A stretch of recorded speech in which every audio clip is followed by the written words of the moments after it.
female sniper on this operation.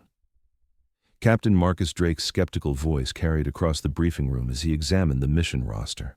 28-year-old Staff Sergeant Willow James sat quietly in the back row, her auburn hair pulled into a regulation bun, green eyes calmly watching the assault team commander question her presence.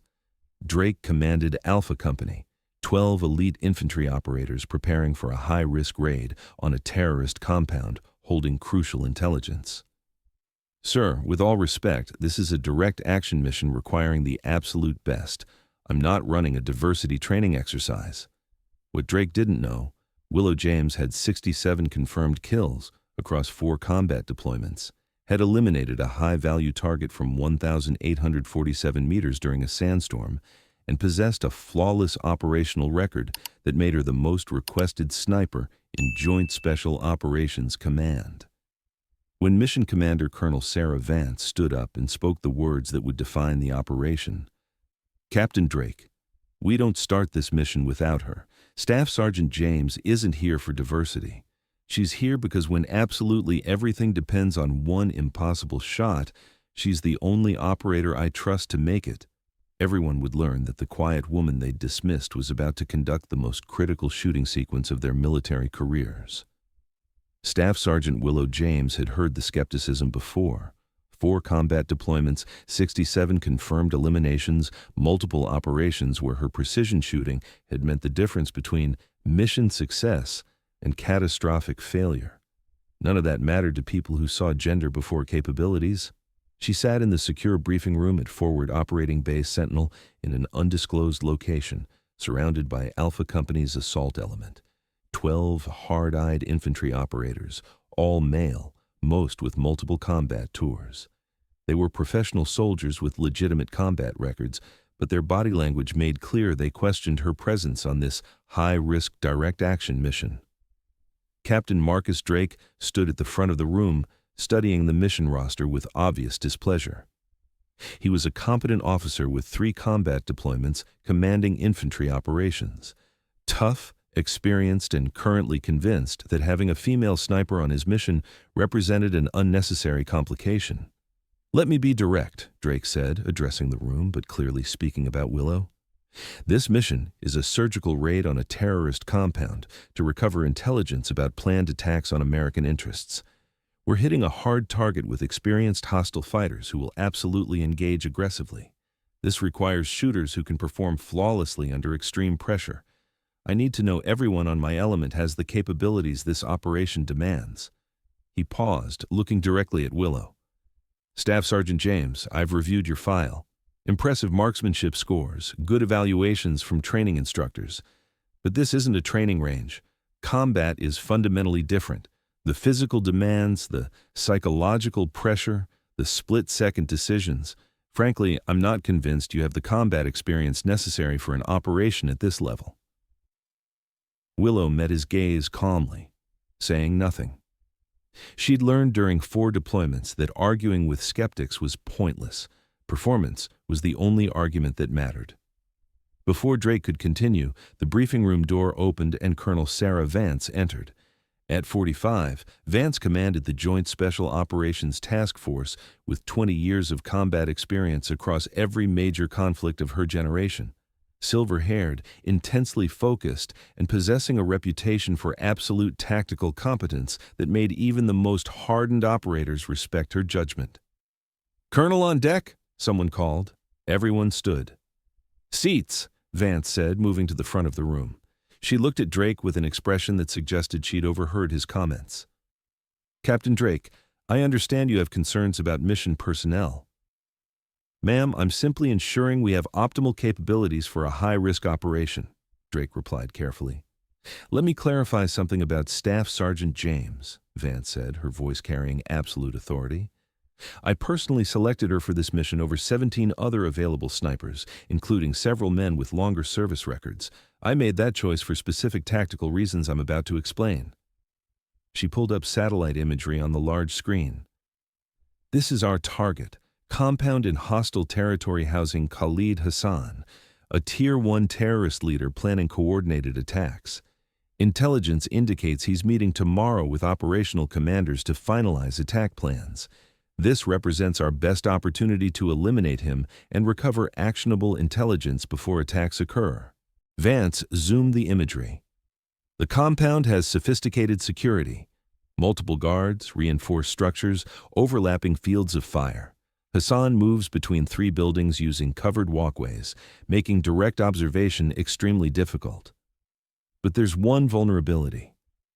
She highlighted a specific area.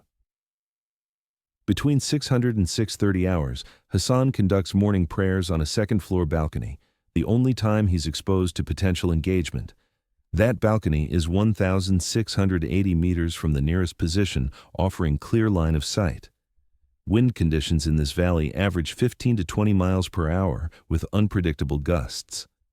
Temperature differential between night and morning creates atmospheric distortion, affecting long-range ballistics, and we'll have exactly 1 shooting opportunity.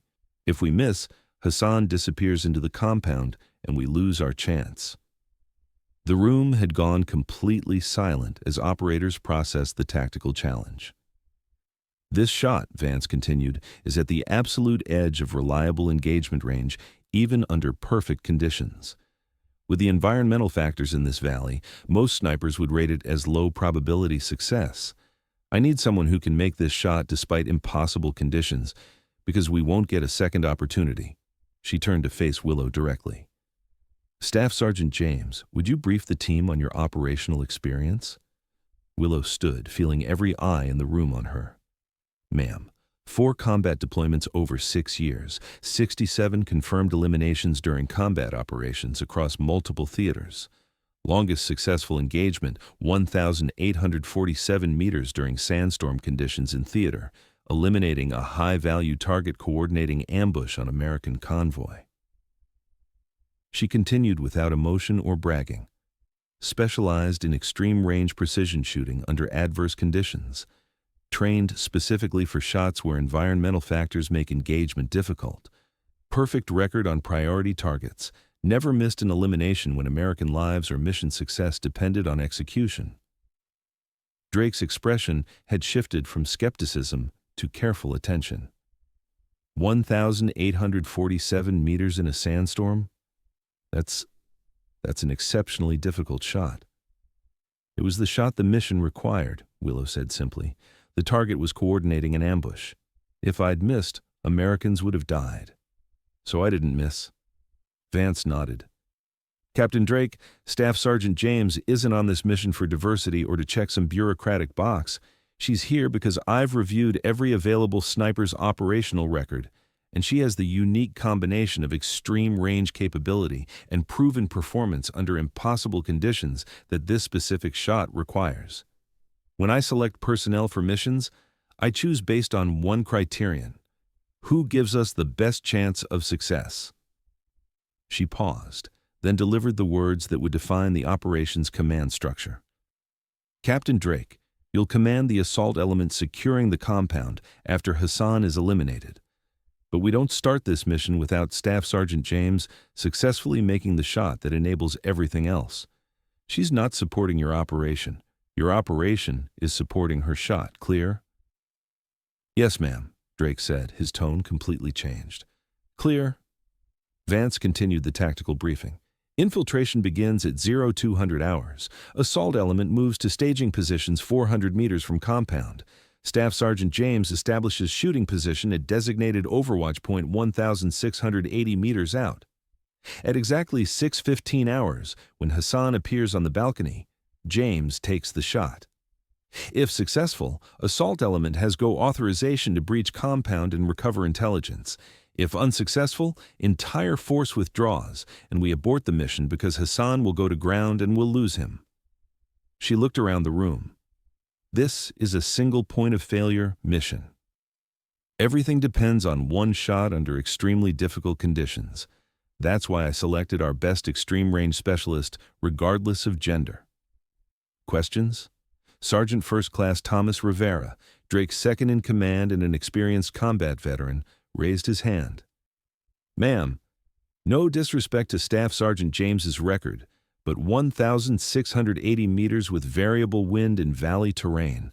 That's pushing the absolute limits of the weapon system. What's our contingency if environmental conditions make the shot impossible?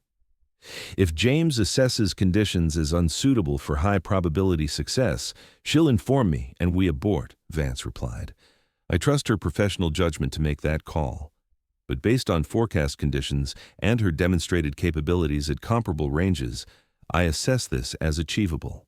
After the briefing concluded, Willow moved to the armory to prepare her equipment. She'd be using her personal rifle, a custom Macmillan TAC-50 and .50 BMG that she'd used for 3 years, modified specifically for extreme range work with custom barrel, trigger, and scope system zeroed precisely to her shooting style. As she was conducting equipment checks, Drake approached. "Staff Sergeant James," he said quietly, "I owe you an apology. I made assumptions based on factors that aren't relevant to operational capability. Your record speaks for itself. 67 confirmed kills and perfect execution on priority targets. That's exceptional by any standard." Willow looked up from her rifle. "Sir, I appreciate that, but respectfully, I don't need apologies. I need your assault element ready to breach that compound the instant my shot confirms Hassan is down. Your team's job is just as critical as mine. We succeed together, or we fail together." Drake nodded with genuine respect. "Understood. For what it's worth, Colonel Vance's confidence in you is worth more than any performance evaluation. She doesn't make personnel decisions lightly." "No, sir, she doesn't," Willow agreed, "which is why I don't intend to miss." At 0200 hours, the assault force loaded into helicopters for insertion. They flew low and fast through darkness, using terrain masking to avoid detection. Willow sat quietly, mentally rehearsing her shot sequence. Calculate wind drift at 1,680 meters. Account for temperature and atmospheric pressure. Compensate for downward angle from elevated shooting position. Adjust for Coriolis effect at extreme range. And deliver a .50 BMG round through a target window measuring approximately 18 inches, the width of Hassan's upper torso. They landed 6 kilometers from the target compound, then moved overland using night vision. By 0400 hours, Drake's assault element was established in covered positions 400 meters from the compound. Willow continued alone to her designated shooting position, an abandoned stone structure on elevated ground 1,680 meters from Hassan's prayer balcony. She established her hide position with meticulous care. TAC-50 mounted on solid rest, shooting bags positioned for optimal stability, range card prepared with precise measurements, weather station monitoring real-time wind and atmospheric conditions. Through her powerful Schmidt and Bender scope, she could observe the target balcony clearly despite the extreme range. Empty now, but in 2 hours Hassan would appear for his morning prayers, the only moment of vulnerability in his otherwise sophisticated security. "Overwatch established," Willow reported through her encrypted radio. "Clear sightline to target area. Current conditions, wind 14 miles per hour from the east with gusts to 18, temperature 68 degrees, humidity 42%, pressure 29.87 inches. Conditions are within acceptable parameters for engagement." Vance's voice came back. "Copy, Overwatch. Assault element reports ready. You are cleared to engage when target appears. Time on target, 2 hours, 10 minutes. Willow settled into the patient waiting that defined sniper operations. Most people thought sniping was about shooting. It wasn't. It was about preparation, patience, and the mental discipline to remain absolutely focused during hours of motionless observation. She'd grown up in rural Montana, learning to shoot from her father, a professional hunting guide who'd taught her that successful shooting was 95% preparation and 5% trigger squeeze. By age 12, she could consistently hit targets at 800 yards. By 16, she was out shooting her father. She'd enlisted in the Army at 18 specifically to become a sniper, driven by a combination of natural talent and determination to excel at something requiring absolute precision. Sniper school had been brutally difficult, not physically in terms of strength requirements, but mentally in terms of the patience and focus demanded. She'd graduated top of her class. 4 combat deployments had refined her skills under conditions that eliminated anyone who couldn't perform when lives depended on it. She'd learned that combat shooting wasn't about achieving perfect conditions. It was about making impossible shots despite terrible conditions, because the mission couldn't wait for perfect weather. At 0610 hours, movement appeared in the compound, guards moving to positions, checking security before Hassan's appearance. Observing security movements, Willow reported. Estimate 5 minutes to target appearance. Her heart rate had already begun the automatic slowdown that happened before critical shots, physiological response she'd trained through thousands of repetitions. Her breathing became controlled and rhythmic. Her mind entered the focused state that eliminated everything except the shot.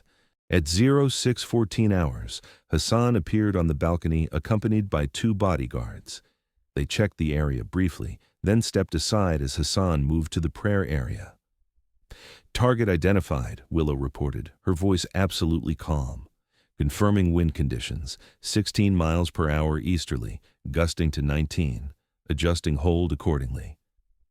Through her scope, Hassan appeared clear despite the 1,680-meter distance, the powerful magnification making him seem much closer than he actually was. But optical clarity didn't eliminate the environmental challenges.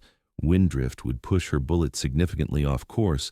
If not properly compensated, atmospheric conditions would affect trajectory, and the extreme range meant even tiny errors would be magnified into complete misses. Willow made her calculations automatically, based on thousands of hours of training and dozens of actual extreme-range combat shots. She adjusted her point of aim to account for all environmental factors, placing her crosshairs not on Hassan but at a point several feet to his left and slightly higher, the hold position that would result in the bullet impacting exactly where she intended, despite wind and distance. Taking the shot, she reported. She controlled her breathing, exhaled halfway, held it. Her finger took up trigger slack with pressure so gradual it seemed like the rifle fired itself rather than being fired. The massive .50 BMG round launched with a thunderous crack, recoil pushing the heavy rifle back against its rest, despite the effective muzzle brake. The bullet traveled at 2,800 feet per second, but even at that velocity it would take over 2 seconds to cover 1,680 meters, an eternity in tactical terms. Through her scope, Willow maintained her position, observing the target area through the recoil and recovery. This was the moment that separated professional snipers from amateurs, maintaining observation to confirm impact and assess results rather than flinching away from the rifle. The bullet impacted Hassan's center mass with devastating terminal effect. At 1,680 meters, the .50 BMG round retained massive energy. Hassan dropped instantly, killed before his nervous system could process what had happened. Target down, Willow reported, already working the bolt to chamber a follow-up round in case one of the bodyguards required engagement. Confirmed kill. Assault element is clear to breach. Vance's voice came through immediately. Assault element, you have go authorization. Breach and recover intelligence. Drake's team moved with professional precision, breaching the compound entrance with explosives and flowing through the structure with practiced efficiency. Without Hassan's leadership, and with their commander eliminated by seemingly supernatural precision, the guards offered minimal resistance before being overwhelmed by the assault force's aggressive tactics. Compound secure, Drake reported 12 minutes later. Intelligence materials recovered, preparing for extraction, but intelligence monitoring had detected concerning communications. Hostile reinforcements responding to the compound attack, estimated 20 to 30 fighters converging from multiple directions with intent to prevent American extraction. All elements, Vance ordered. Hostile forces inbound. Assault element, accelerate intelligence recovery and prepare for defensive extraction. Overwatch, provide precision fire on approaching hostiles to slow their advance. Willow had already begun scanning approach routes through her scope, identifying the primary avenues hostile forces would use to reach the compound. At 1,680 meters, she was too far to provide close support, but she could engage leaders and key threats as they approached, disrupting their coordination and forcing them to move more cautiously. Through her scope, she detected the first group, 8 fighters moving tactically along a road leading to the compound. She identified the apparent leader, man at the front directing the others' movement, and engaged. The .50 BMG round covered the distance in just over 2 seconds. The leader dropped, eliminated instantly. The remaining fighters scattered, clearly shocked by precision fire from an unseen position at extreme range. Willow worked her bolt smoothly, chambering another round. She engaged a second fighter who'd taken cover behind a vehicle. The .50 BMG round punched through the vehicle's metal like paper, eliminating the threat. "Overwatch engaging hostile reinforcements," she reported. "Multiple targets at extreme range, disrupting their advance on compound." For the next 25 minutes, Willow conducted systematic engagement of hostile forces attempting to reach the compound. Operating at the absolute edge of her weapon's effective range, she eliminated priority targets, leaders, machine gunners, anyone with crew-served weapons or communication equipment. The psychological impact was devastating on the hostile forces. Being engaged by precision fire from an invisible position at distances they couldn't even conceptualize broke their willingness to advance aggressively. They began moving more cautiously, taking longer routes, losing the momentum that might have allowed them to overwhelm the extraction. "Overwatch," Drake called. "Your fire is having exceptional effect. Hostiles are completely disrupted. We're loading intelligence and preparing for helicopter extraction." Extraction helicopters arrived under Willow's Overwatch protection. Drake's assault element loaded aboard with recovered intelligence materials. Only when they were safely airborne did Willow begin her own withdrawal, moving carefully from her position back to the designated extraction point where her own helicopter was waiting. 40 minutes later, back at Forward Operating Base Sentinel, the entire mission element gathered for immediate after-action review. Colonel Vance stood before the assembled operators. Mission success. Hassan eliminated, intelligence recovered, all personnel extracted safely. Exceptional execution by all elements. She turned to Willow. "Staff Sergeant James, your shooting today was extraordinary even by the standards of your already exceptional record. 1,680-meter elimination of primary target under difficult environmental conditions, followed by sustained precision engagement of hostile reinforcements at extreme range that enabled safe extraction. Outstanding performance under pressure." Drake stepped forward. "Ma'am, I want to say something publicly. Before this mission, I questioned Staff Sergeant James's presence on this operation. I made assumptions based on factors that were irrelevant to operational capability. I was wrong, completely wrong. What I witnessed today was some of the finest precision shooting I've seen in 12 years of combat operations. Staff Sergeant James didn't just perform well, she was absolutely critical to mission success. Without her shooting, Hassan doesn't get eliminated and my assault element doesn't breach. Without her covering fire during extraction, we face much greater risk during withdrawal." He looked directly at Willow. "I apologize for my initial skepticism. You earned every ounce of respect through performance that speaks for itself. Thank you for your professionalism in the face of my unprofessional assumptions." Willow nodded. "Sir, I appreciate that. But respectfully, your assault team's performance was equally critical. My shot was important, but your element's speed and aggression securing that compound made the mission succeed. This was a team effort." Sergeant Rivera spoke up. "Staff Sergeant James is being modest, but I watched through optics as she engaged hostiles during our extraction. She was hitting targets at ranges where most of us couldn't even see them clearly. That's not just skill, that's exceptional capability that gave us the space we needed to extract safely." Over the following weeks, word spread through the special operations community about the mission. Willow found herself receiving requests from other units, specifically asking for her support on high-risk operations requiring extreme precision shooting. 3 months later, she was conducting another mission, different commander, different team, but similar tactical challenge requiring her specialized capabilities.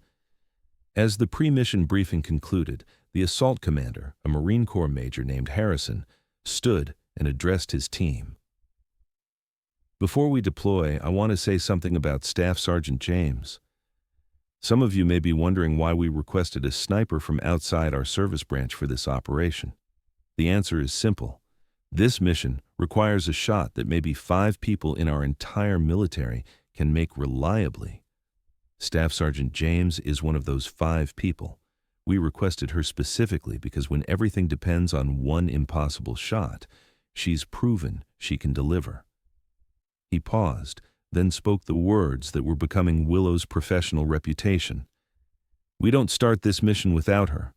Her shot enables everything else we're going to do. Clear? The Marines responded with unanimous, "Yes, sir." After the briefing, Harrison approached Willow privately. "Staff Sergeant, I want you to know why I insisted on having you for this mission. I spoke with Captain Drake after your operation with his team. He told me he'd initially questioned your presence, then watched you perform at a level that exceeded most snipers he'd worked with in his entire career. His exact words were, 'If your mission has a single critical shot that absolutely cannot be missed, request Willow James. Then trust her to deliver.'" Willow felt unexpected emotion at those words. "Sir, I appreciate that recommendation. I'll do my best not to disappoint that confidence." "I'm not worried," Harrison replied. "Your record speaks for itself. 67 confirmed eliminations, perfect execution on priority targets, multiple extreme range shots under impossible conditions. That's not luck. That's consistent excellence. That's why we don't start without you." The mission succeeded. Another extreme range elimination that enabled a surgical raid recovering hostages being held by terrorist forces. Another perfect shot under conditions most snipers would have refused to attempt. Years later, Willow found herself serving as senior instructor at the Army Sniper School, training the next generation of precision marksmen. On her first day addressing a new class, she stood before soldiers selected for sniper training. "I'm Sergeant First Class Willow James," she began. "I've conducted 6 combat deployments over 9 years as a special operations sniper. I have 89 confirmed eliminations during combat operations. I've made shots at extreme ranges under conditions that seemed impossible, and I've never missed a priority target when mission success depended on my shooting." She looked around the room, noting several female students among the class. Some of you may face people who question whether you belong in this profession based on factors that have nothing to do with your capabilities. I faced that skepticism throughout my career. I had a mission commander once question my presence on a high-risk operation before ever seeing me shoot. She smiled slightly. But I also had commanders who judged me purely on demonstrated performance. Colonel Sarah Vance selected me for a critical mission over 17 other available snipers because she reviewed operational records and chose based solely on capability. Captain Marcus Drake initially questioned my presence, then publicly acknowledged he'd been wrong after watching me perform. Major Harrison requested me specifically for a Marine operation because he'd heard from others about proven results. Willow continued, "The military is slowly learning what I learned early in my career. Capability transcends every assumption people make about what women can or cannot do. When commanders say, 'We don't start without her,' they're not making social statements, they're making tactical decisions based on who gives them the best chance of mission success." She gestured to the female students. "You'll face skepticism. You'll have people question whether you belong here. The only answer that matters is performance. Make the shots others can't make. Perform flawlessly when everything depends on precision. Build a record that makes commanders specifically request you because your capabilities are exactly what their missions require." One of the female students raised her hand. "Sergeant James, how did you handle the pressure of knowing the commanders were specifically waiting for you? Didn't that create additional stress?" "It did initially," Willow acknowledged, "but I learned to reframe it. When a commander says, 'We don't start without you,' they're expressing absolute confidence in your capabilities. They're saying you're so essential that the entire operation's success depends on your execution. That's the ultimate professional recognition. Instead of feeling pressure from that expectation, I learned to feel pride that my demonstrated performance had earned that level of trust. She continued, "The first time a commander said we don't start without her about me, I felt enormous pressure. But then I realized they'd said that specifically because they'd reviewed my record and were confident I would deliver. They weren't hoping I'd perform well. They were expecting it based on proven results. That confidence was earned through every previous mission where I delivered exactly what was required." Another student asked, "What's the most important lesson you learned during your operational career?" Willow thought carefully before answering. "That reputation is built shot by shot, mission by mission, through consistent excellence over time. I didn't become a sniper that commanders specifically requested because of one exceptional shot. I became that sniper because I performed exceptionally on dozens of shots across dozens of missions. Each time you deliver what the mission requires, you build credibility. Each time you perform flawlessly under pressure, you earn trust. Eventually, you build a record that makes people say, 'We need that specific shooter for this specific mission.'" The training program Willow helped develop emphasized not just technical shooting skills, but the mental disciplines required for high-pressure operations where missions depended on single shots. Her teaching incorporated lessons learned during 6 combat deployments, patience during extended observation, confidence in calculated shooting solutions, and most critically, the ability to perform flawlessly when hesitation or doubt would lead to mission failure. Private First Class. Sarah Chen, one of Willow's students, would later write in her evaluation, "Sergeant James didn't just teach us how to shoot at extreme ranges. She taught us how to be the operator that commanders specifically request when missions have zero margin for error. She taught us that 'we don't start without her' isn't something you demand or expect. It's something you earn through consistent excellence that makes you indispensable." 10 years after that first mission with Captain Drake, Willow attended a ceremony honoring special operations personnel who demonstrated exceptional service. Colonel Vance, now a brigadier general, spoke about personnel selection and the importance of choosing based on capability rather than assumptions. "I've selected hundreds of operators for high-risk missions during my career," Vance said. "The best personnel decisions I ever made were when I selected purely based on demonstrated operational capability, regardless of any other factors." One example, I selected Staff Sergeant Willow James for a mission where 17 other snipers were available. I made that choice because her operational record indicated she had the specific extreme-range precision capability the mission required. Vance looked directly at Willow in the audience. "That mission succeeded because I selected based on proven performance." The assault commander initially questioned that decision, but after watching her perform, he became one of her strongest advocates. That's what happens when you let performance speak for itself.